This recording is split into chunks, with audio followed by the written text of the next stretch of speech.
సాధారణ ఇండస్ట్రీలో కొన్ని జంటలు చాలా పాపులారిటీ సంపాదించుకుంటూ ఉంటారు. ఇద్దరు కలిసి 1-2 సినిమాలలో నటించిన వారిద్దరి మధ్య కెమిస్ట్రీ బాగా వర్కౌట్ అయితే మాత్రం ఆ జోడీకి విపరీతమైన ఫ్యాన్ ఫాలోయింగ్ ఉండటమే కాకుండా వారిద్దరి గురించి తరచూ ఏదో ఒక వార్త వినపడుతూనే ఉంటుంది. అలాంటి వారిలో విజయ్ దేవరకొండ, రష్మిక ఒకరు. వీరిద్దరు కలిసి నటించిన గీతా గోవిందం సినిమాతో బాగా ఫేమస్ అయ్యారు. వీరిద్దరి మధ్య ఉన్న కెమిస్ట్రీ చూసి నిజంగానే వీరు ప్రేమలో ఉన్నారా అనే సందేహాలు కూడా కలిగాయి. ఈ సినిమాలో తర్వాత విజయ్ దేవరకొండ, రష్మిక తరచూ జంటగా కనిపించడంతో వీరిద్దరి రిలేషన్ లో ఉన్నారనే వార్తలు వస్తున్నాయి. ఇక న్యూ ఇయర్ సందర్భంగా రష్మిక, విజయ్ దేవరకొండ ఇద్దరు కూడా ఒకే లొకేషన్ లో ఉన్నటువంటి ఫోటోలను విడివిడిగా షేర్ చేయడంతో మరిన్ని అనుమానాలకు కారణమవుతుంది.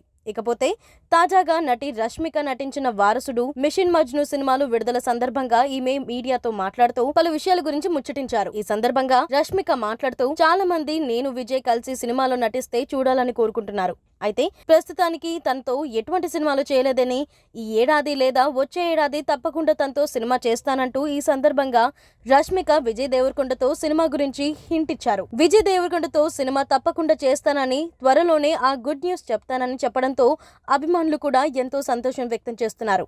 ఇక తమిళ హీరో విజయ్ సరసన రష్మిక నటించిన వారసుడు సినిమా సంక్రాంతి పండుగ సందర్భంగా విడుదల కానుంది. దీంతో రష్మిక ఈ సినిమా ప్రమోషన్స్ కార్యక్రమాల్లో బిజీగా ఉన్నారు.